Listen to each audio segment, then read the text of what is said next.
فلا اقسم بمواقع النجوم، بس مجھے قسم ہے ستاروں کی جگہوں کی، وَإِنَّهُ لَقَسَمٌ لَوْ تَعْلَمُونَ عَظِيمٌ، اور بے شک ضرور یہ بڑی قسم ہے اگر تم جانو۔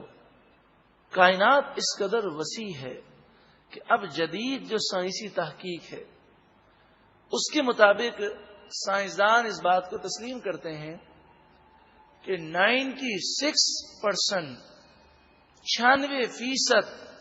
کائنات کے بارے میں سائنسدانوں کو کوئی معلومات نہیں ہے۔ یعنی ان کا یہ کہنا ہے کہ ہمیں جو کچھ معلوم ہے وہ 4% ہے۔ ہو سکتا ہے 100-200 سالوں کے بعد وہ تحقیق کر کے کہیں کہ ہمیں جو معلوم ہے کائنات تو بہت بڑی ہے، جو ہمیں معلوم ہے وہ 1% ہے۔ تو آپ اس سے اندازہ لگائیے، کم از کم اتنا تو انہوں نے تسلیم کر لیا کہ اتنی ترقی کے بعد جو کچھ ہم نے کائنات کا جانا ہے وہ تقریباً 4% سے بھی کم ہے۔ انہ لقرآن کریم، بے شک یہ ضرور عزت والا قرآن ہے، فی کتاب مکنون، لوح محفوظ میں ہے، لا یمسہ الا المطہرون۔ اس آیت کے 2 معنی ہیں اور دونوں معنی حق ہیں۔ ایک معنی تو یہ ہے اس قرآن کے معانی اور اس قرآن کے نور کو وہی لوگ چھوتے ہیں جن کے دل پاک اور ستھرے ہیں، لا یمسہ الا المطہرون، یعنی جو پاکیزہ لوگ ہیں وہی قرآن کے نور سے مستفید ہوتے ہیں۔ بارش تو برستی ہے لیکن جو زمین زرخیزی کے قابل ہے وہی پیداوار اگتی ہے، اور جن کے دل مردہ ہو چکے وہ قرآن کے نور سے فیض نہیں پاتے۔ اور دوسرے معنی جو صحیح احادیث میں موجود ہیں وہ یہ ہے کہ بے وضو قرآن پاک کو ہاتھ لگانا منع ہے، نہ قرآن کو بے وضو چھو سکتے ہیں، نہ ہی قرآن کے ترجمے کو بے وضو ہاتھ لگا سکتے ہیں۔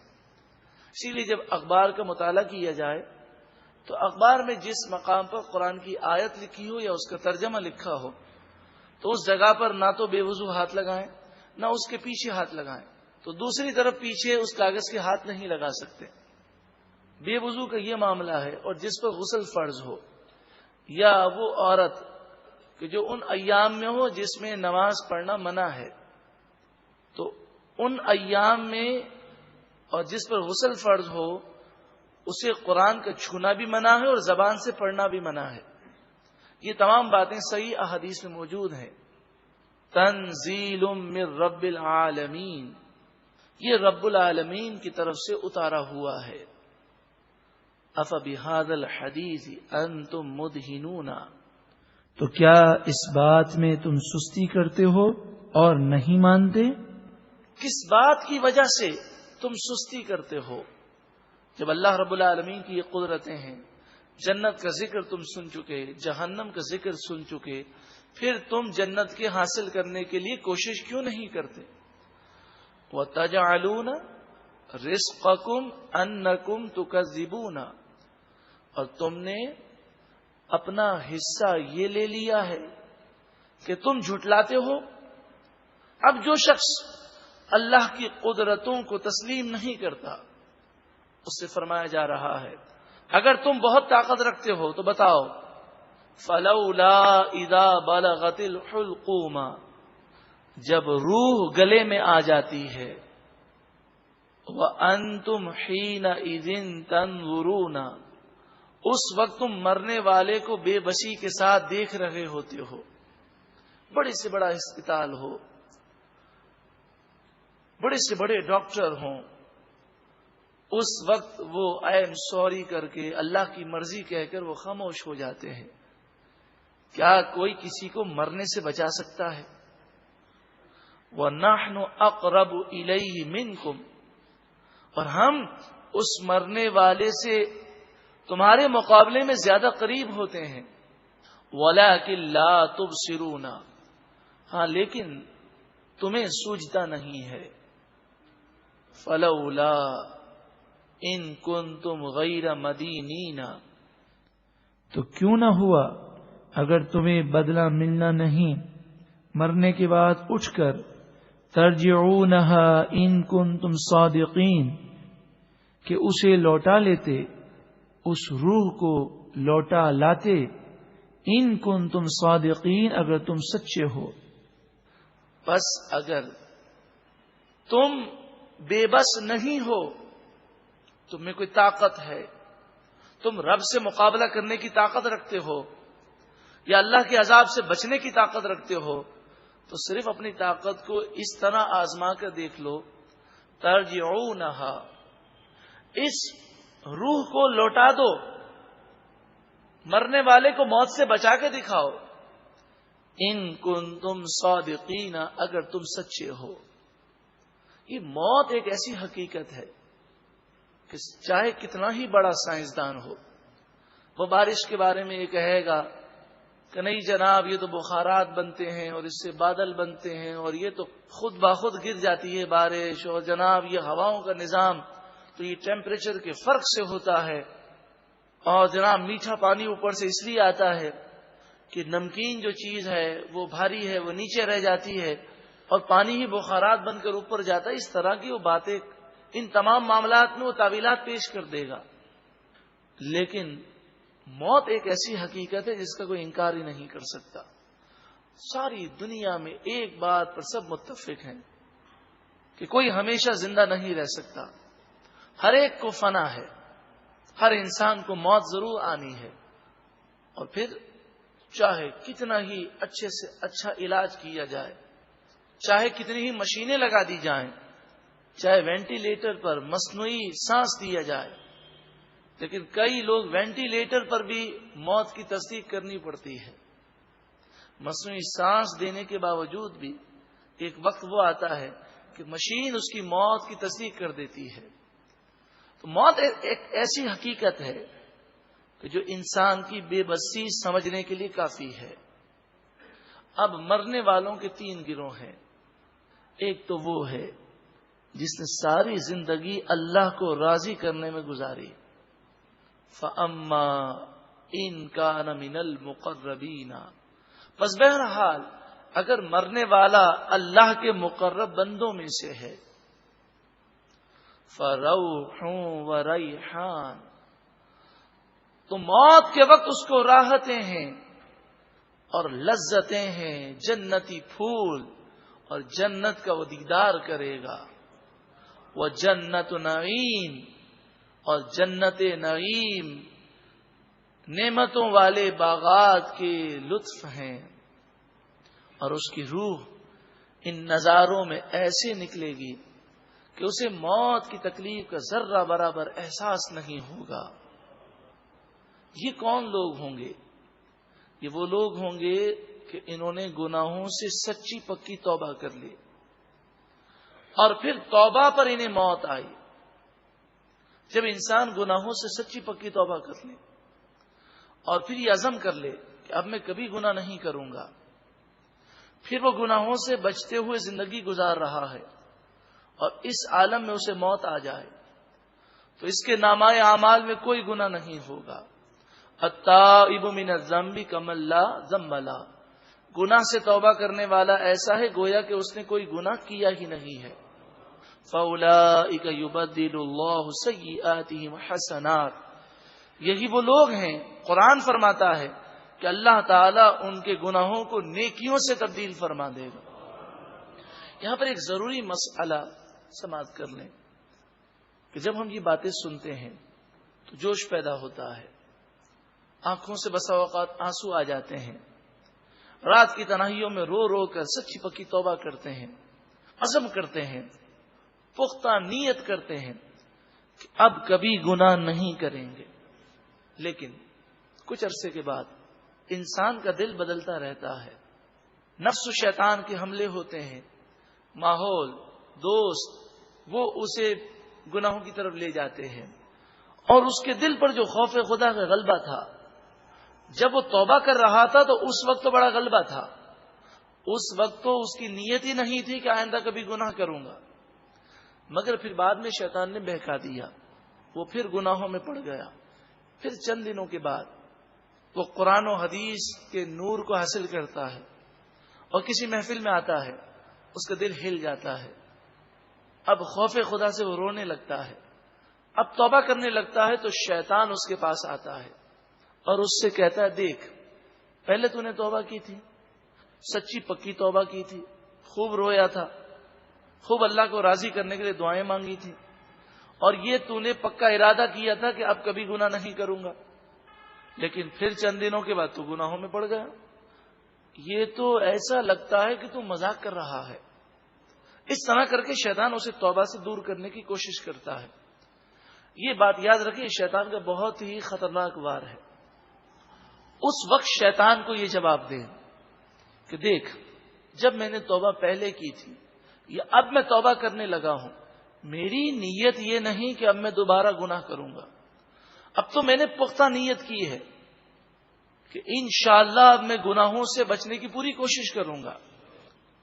لیکن میری توبہ کے بعد اگر تو میرے پیچھے لگا رہا اور تو نے مجھے گناہ کروا دیے, تب بھی یہ توبہ ضائع نہ جائے گی کہ جو میرے پچھلے گناہ تھے وہ تو معاف ہو گئے, اب میرے نامہ اعمال میں وہی گناہ ہوگا جو تو مجھے کروائے گا. اور ہو سکتا ہے کہ یہ سچی پکی توبہ ایسی مقبول ہو جائے کہ آئندہ تو مجھے گناہوں میں مبتلا کروا ہی نہ سکے, کیونکہ اللہ رب العالمین کی بارگاہ میں توبہ بار بار کی جائے, نہ جانے کون سا لمحہ ہو مقبولیت کا ہو اور توبہ پر استقامت مل جائے.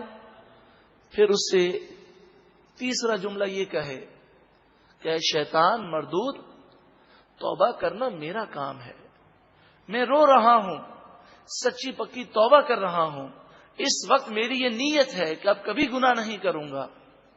تو رب العالمین کرم فرمائے گا, توبہ کرنا میرا کام ہے, استقامت وہ عطا فرمائے گا.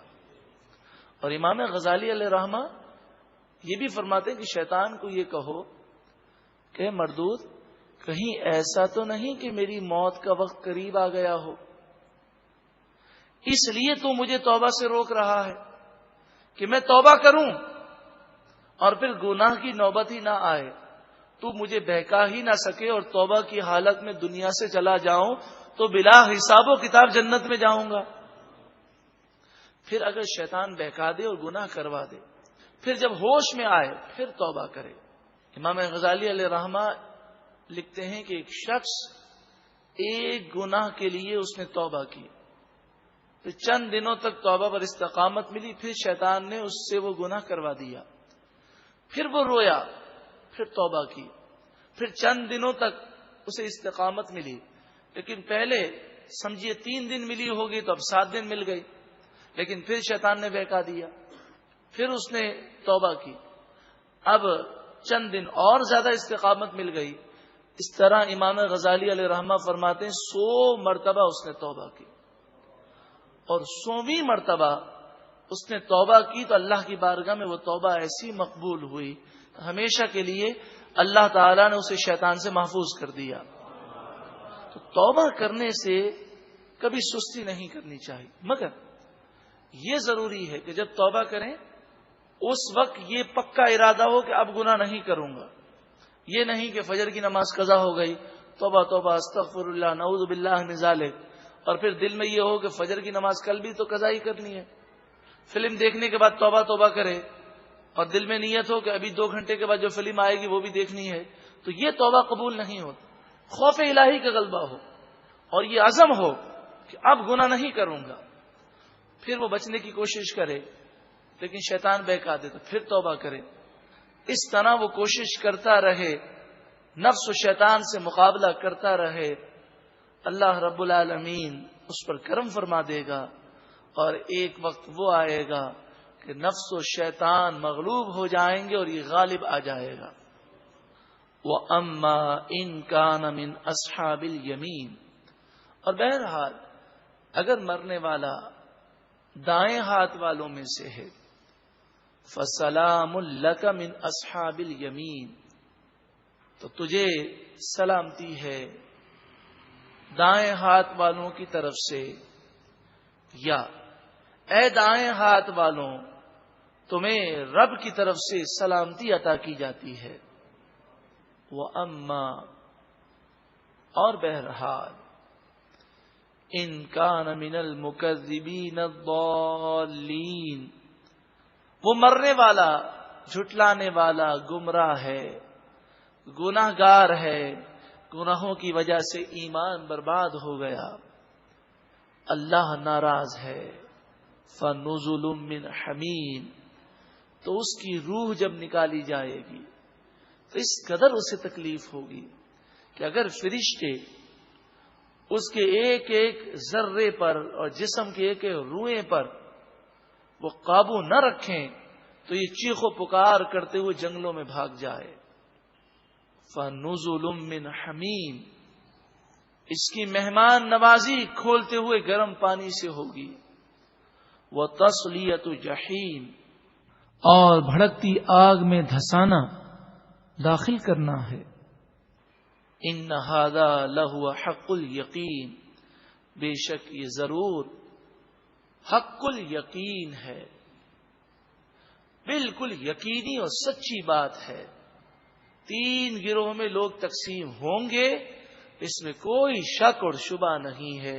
اب تینوں میں سے جس کیٹیگری میں تمہیں شامل ہونا ہے ویسے اعمال اختیار کرو۔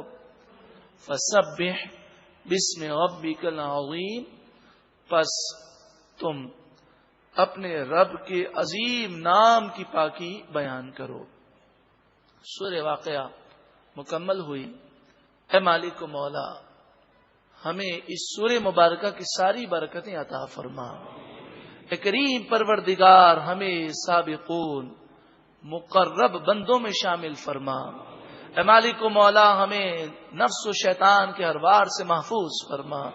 اے مالک و مولا، ہم تیری بارگاہ میں سچی پکی توبہ کرتے ہیں، اس قلیل بے وفا فانی غرض اور مطلب کی دنیا کی حقیقت سمجھتے ہوئے اے مالک و مولا ہم توبہ کرتے ہیں، یقیناً ایک نہ ایک دن اس دنیا سے جانا ہے، چاہے کتنے ہی مزے اڑا لیں، موت ساری لذتوں کو ختم کر دے گی۔ ہمارے ناز اٹھانے والے ہمیں کندھوں پر اٹھا کر منو مٹی تلے داب دیں گے۔